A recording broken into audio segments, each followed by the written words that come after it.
There's a little more tension between the U.S. and China tonight as the Trump administration looks to control Venezuelan oil exports. And that rising tension is happening as Prime Minister Mark Carney is set to visit China next week.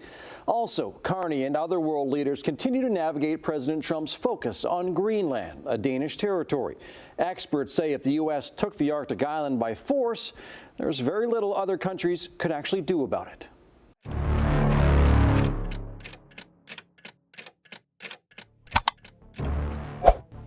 가장 중요한 제도적 변화는 항상 선언이나 눈에 띄는 단절에서 비롯되는 것이 아니라 새로운 국가 역량의 공고화에서 비롯된다. 2025년 10월 2일 오타와에서 열린 기자회견에서 캐나다 정부는 2030년대 초반 인도 예정인 대형 극지 쇠빙선 2척 건조를 위한 새로운 예산 패키지 편성을 확정했다.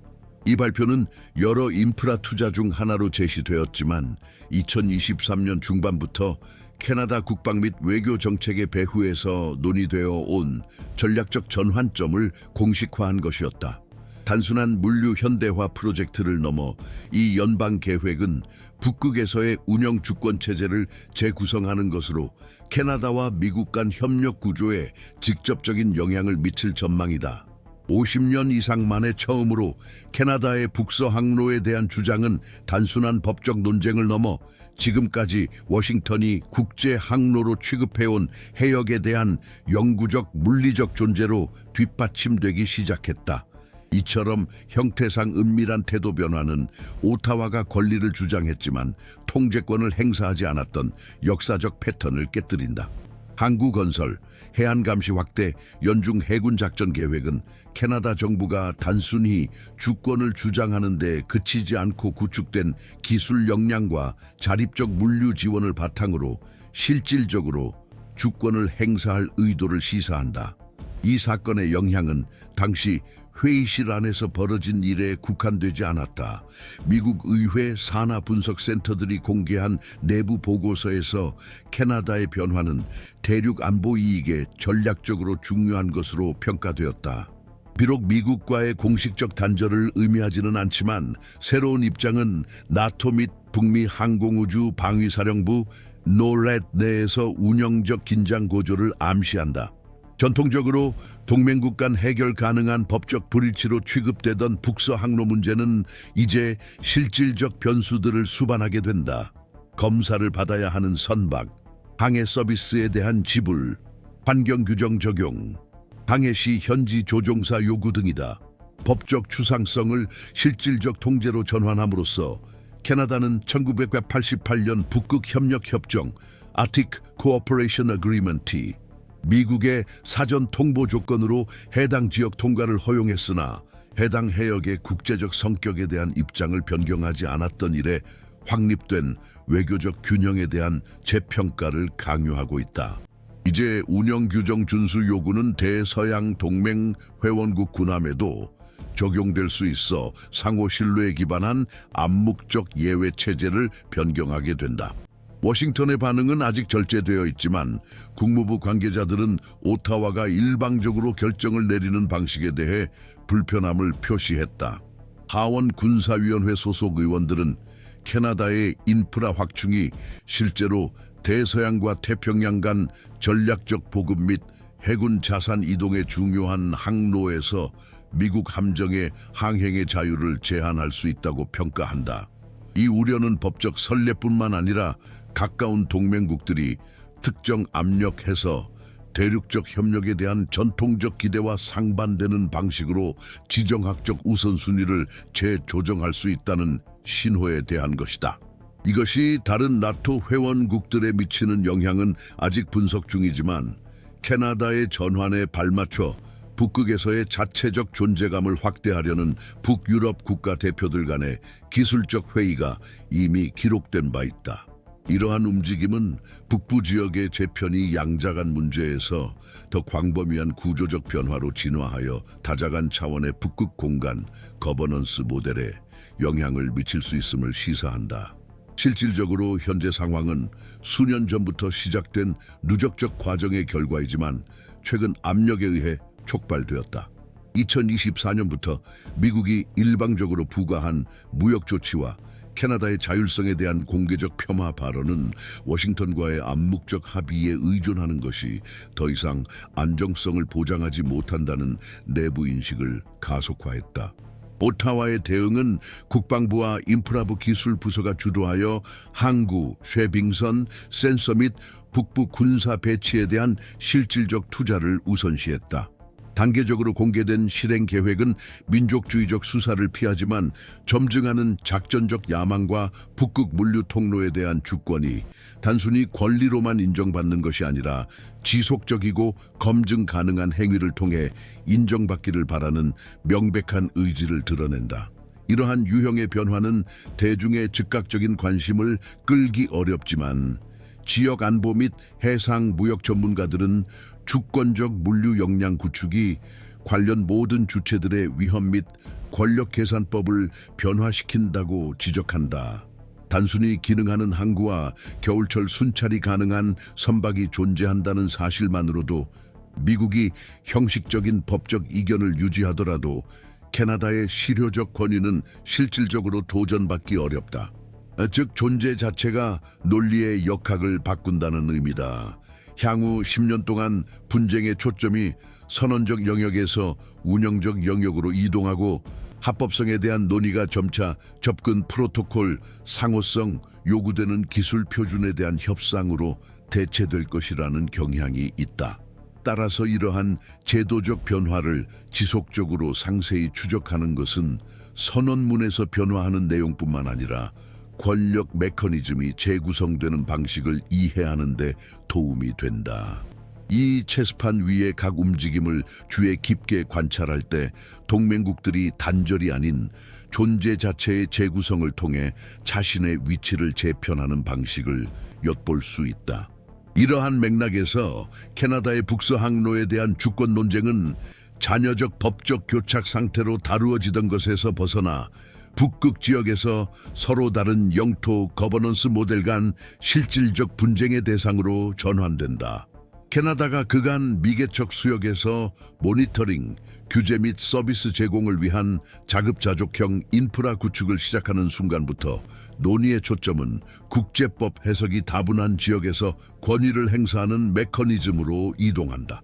1946년 이래 캐나다의 주장의 근거가 되어 온 내수라는 개념 자체가 이제 운영적 측면을 띠게 되었는데 이는 법적 수사에만 의존하지 않고 검증 가능한 행위들, 지속적인 존재, 관세 징수, 환경 기준 부과, 해상 교통에 대한 적극적인 감독으로 표현되기 때문이다.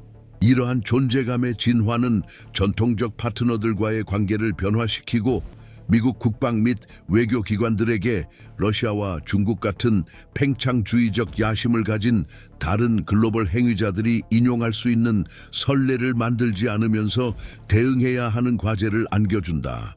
이 시점부터 국가 주권, 상업 물류, 대륙 안보의 교차점은 기존 동맹 내 상충되는 이해관계를 수용할 수 있는 보다 긴밀한 형태의 조정을 요구한다. 미국과 캐나다 간 양국 간 항공우주 방어 기구로 설계된 노라드는 북극의 경제적 군사적 개방이 제기하는 새로운 요구를 처리하기에 불충분해진다.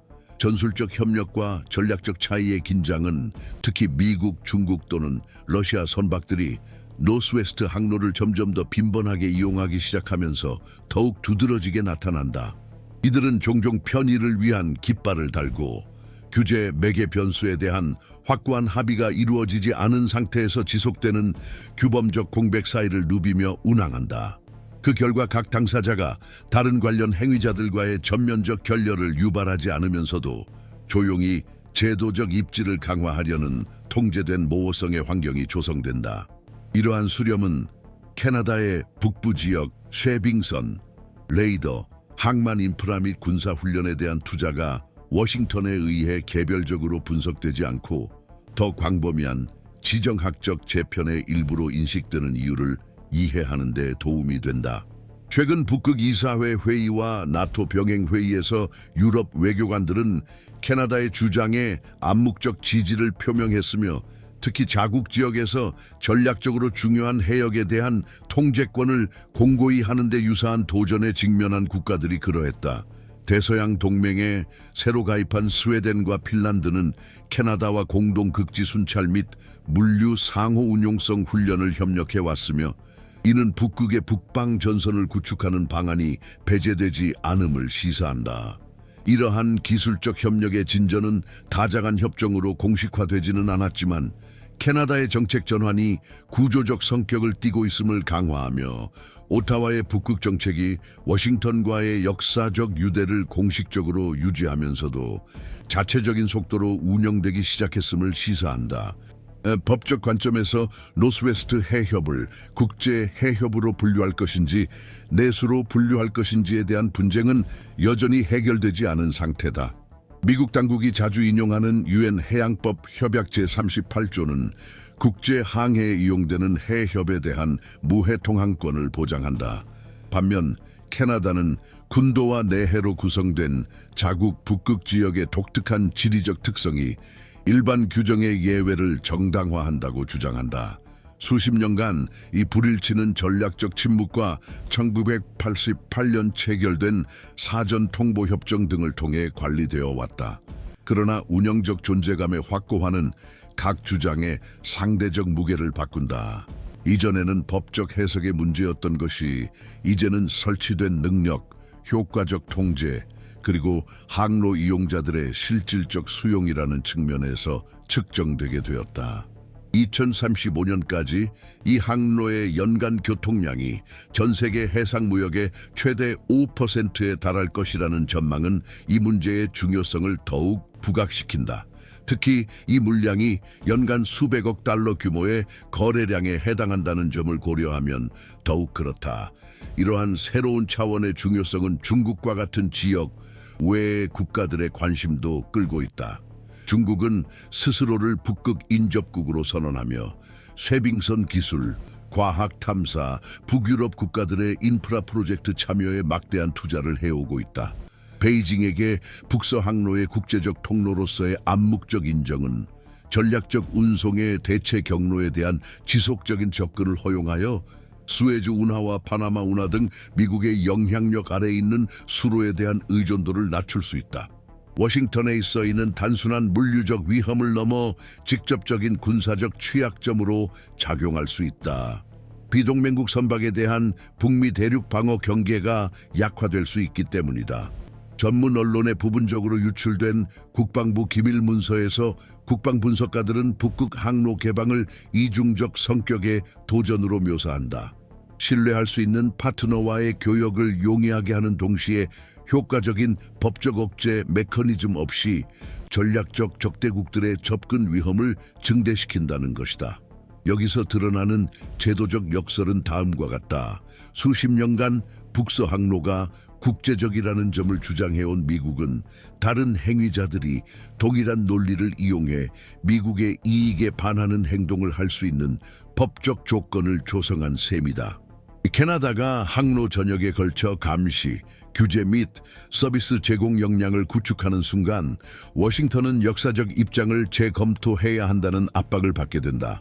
그러나 이는 이전 전략이 잘못되었음을 인정하고 무제한 항행의 자유를 고집하는 것이 장기적으로 동맹국보다 적국에 더 큰 이익이 될 수 있음을 시인해야 함을 의미한다.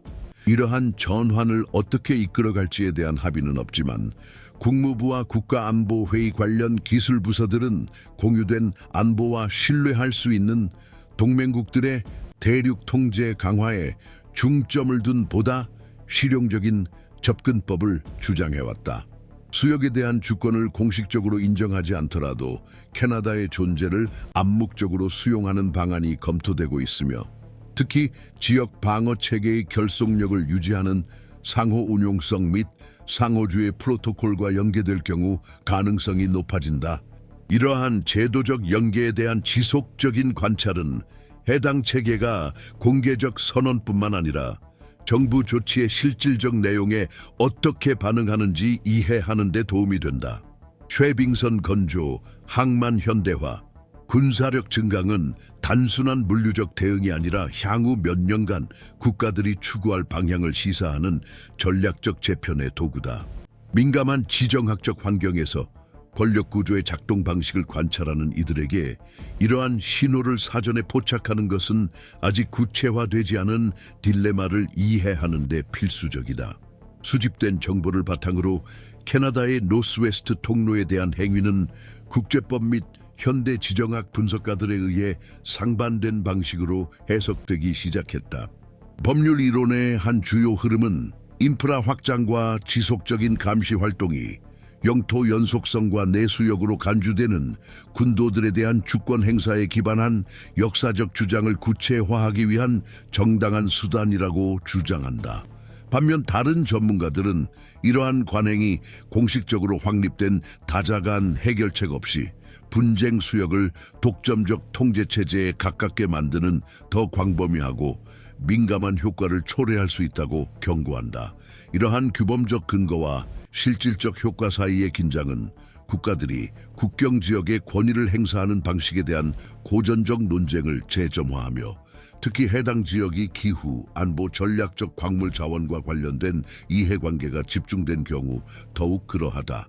캐나다의 존재감이 일상적 실행을 통해 공고해짐에 따라 국제법 체계는 자체 인정 기준과 해석적 불확실성 영역을 재검토해야 하는 상황에 직면한다. 이 과정의 장기적 영향에 대한 분석은 여전히 파편화되어 있다. 일부 학자들은 캐나다의 존재감 강화가 노르웨이와 덴마크 등 러시아 및 미국과 항로 및 해양 경계에 대한 잠재적 분쟁을 유지하는 국가들을 포함한 북극의 다른 지역에서도 유사한 움직임을 촉발할 수 있다고 평가한다. 이러한 관점에서 핵심 위험은 제도적 조정체제가 각자 자체 규범에 의해 통제되는 국가적 통제 영역들로 점차 대체되면서 북극 이사회나 유엔 해양법 협약에 규정된 다자간 기구들이 약화될 수 있다는 점이다. 반면 캐나다의 입장을 행정적 선제 대응의 사례로 보는 해석도 있다. 이는 명확한 프로토콜과 지속적인 운영 대화 채널이 동반된다면 주권, 서비스 제공, 물류 협력을 조화시킬 수 있다는 것이다. 이러한 관점에서 다른 국가들이 검증 가능한 지속 가능성 및 상호 존중 약속에 기반한 전략을 채택할 경우 이러한 움직임은 지역 거버넌스 강화에 기여할 수도 있다. 따라서 논의의 초점은 이론적 정당성에서 벗어나 국가 이익과 국제 안정 사이의 경계가 여전히 모호한 환경에서 이를 구체적으로 구현하는 방식으로 이동한다. 북서 항로의 특별한 민감성은 상호 방위 조약, 기술적 상호 운용성, 정보 협력으로 연결된 두 오랜 전략적 동맹국의 관여에서 비롯된다. 대륙 안보의 필수적인 해역에서 캐나다와 미국 간 실질적 의견 차이가 발생할 가능성은 북대서양 조약기구, 나토 내부에서 이례적인 상황을 초래한다. 이는 공식적인 갈등이 아니라 아직 공식화되지 않은 제도적 기대치의 점진적 재조정이다. 대서양 동맹이 항로의 법적 지위에 대해 공식 입장을 밝히지 않음으로써 해당 지역은 기능적 모호성 상태를 유지하고 있으며 캐나다의 모든 진전은 워싱턴과 그 동맹국들에 의해 동시에 용인되면서도 경계심을 가지고 관찰되고 있다. 이러한 잠정적 균형은 일종의 해석적 휴전 상태를 형성하며 그 구체적 효과는 계획된 인프라 프로젝트가 완전히 가동되기 시작해야만 더 명확하게 평가될 수 있을 것이다. 미국 전략연구 센터 소속 전문가들은 다자간 중재 없이 이 과정이 지속될 경우 특히 다른 강대국들이 민감한 지역의 해상 경로 통제권을 주장하는 근거로 캐나다의 선례를 활용하기 시작할 경우 미국 정부가 역사적인 입장을 재검토할 수 있다고 보고 있다. 캐나다의 기능적 지배권을 묵인하는 것은 전통적 협의체의 규범적 억제 능력을 넘어설 수 있는 법적 전략적 선례를 창출할 것이다. 반면 워싱턴의 직접적 대응은 러시아와 중국의 영향력 확대라는 맥락에서 북극 지역 핵심 동맹의 결속력을 약화시킬 수 있다. 러시아는 상당한 규모의 쇄빙선 함대와 북부 연안을 따라 구축된 군사기지 네트워크를 바탕으로 이미 북극을 경제 및 방어 전략의 핵심 축으로 편입했다. 중국은 해당 지역에 해안선이 없지만 과학 탐사 인프라 투자, 북유럽 국가들과의 기술 협력 이니셔티브를 통해 영향력을 확대하고 있다. 이러한 상황에서 캐나다와 미국의 협력 관계에 균열이 생기면 과거에는 제한된 환경에서 역사적 신뢰와 협력을 바탕으로 처리되던 결정들의 외부 세력의 영향력이 확대될 수 있다. 현재까지 이 과정의 최종 경로에 대한 명확한 합의는 형성되지 않았다. 캐나다 정부는 동맹국 간 협력에 대한 의지를 재확인하면서도 북서항로 교통 관리는 내정 주권 사항이며 정치적 법적 협상 대상이 될 수 없다고 주장한다. 이러한 입장은 레이더 감시 시스템에 대한 투자 확대, 북극 활동 전문 인력 양성, 북부주들과의 물류 협정 체결을 통한 연방정부의 제도적 존재감 확대 등 구체적인 조치로 뒷받침되고 있다. 이러한 움직임은 주권이 단순한 공식 선언이 아닌 지속적인 점유와 효과적인 서비스 제공을 통해 공고해진다는 논리를 강화한다. 미국 정부 내 일부에서는 이 모델이 단기적으로는 효율적이지만 당사자 간 전략적 신뢰를 유지할 수 있는 해석적 조정 메커니즘이 부재할 경우 누적적 긴장을 유발할 수 있다는 비판이 제기되고 있다. 이와 병행하여 북서 항로가 운영 노선으로 공고화되면서 발생하는 상업적 에너지적 효과도 점차 가시화되고 있다. 물류기업 광산그룹 국부펀드들은 특히 새로운 쉐빙선 인도 일정과 처칠 항구 현대화 계획이 확정된 이후 중기 계획에 캐나다 북극권을 포함시키기 시작했다. 일부 전망에 따르면 2040년까지 이 항로의 흐름은 정기 화물 노선과 극지 항해를 위한 특정 보험 제도를 유지할 수 있을 만큼 안정화될 수 있다. 이에 따라 캐나다는 주권 보유국으로서뿐만 아니라 역사적으로 불확실성이 지배해온 환경에서 서비스 제공자이자 예측 가능성을 보장하는 국가로서의 위치를 확고히 하게 된다. 이러한 변화가 지역 균형에 미칠 영향은 아직 불확실하지만 다른 국가들이 교통 통제 및 환경 모니터링과 관련된 양자 협정을 재검토하고 투자 가속화 및 전략 조정을 압박하는 방향으로 작용할 가능성이 높다. 이러한 상황의 진전은 외교 정책적 중요성뿐만 아니라 분쟁 지역에서 권위 구축의 현대적 메커니즘을 드러낸다는 점에서 세심한 관찰이 필요하다. 상주적 존재, 서비스 제공, 감시 능력은 법적 지도를 제도적 현실로 전환시킨다. 이러한 변화가 역사적 동맹국 사이에서 발생할 때 주권적 주장과 상호 신뢰 유지 사이의 균형을 요구하기 때문에 딜레마는 더욱 복잡해진다. 노스웨스트 통로는 더 이상 주변적 주제가 아닌 북미의 국방, 무역, 인프라 결정의 핵심으로 자리 잡았다. 이러한 전환이 어떻게 진행될지는 해당 지역의 미래뿐만 아니라 수십 년에 걸쳐 구축된 전략적 동맹을 지탱하는 제도적 구조의 경호성에도 영향을 미칠 것이다. 북미의 제도적 역학에 주목하는 관찰자들에게 이 전환을 추적하는 것은 확고한 구조들이 새로운 물류, 기후, 지정학적 현실에 어떻게 적응하는지 이해하는 데 필수적이다. 이 과정의 각 단계를 기록함으로써 무엇이 변화하는지뿐만 아니라 물리적 규범적 경계가 실시간으로 재구성될 때 시스템이 어떻게 반응하는지 이해할 수 있게 된다.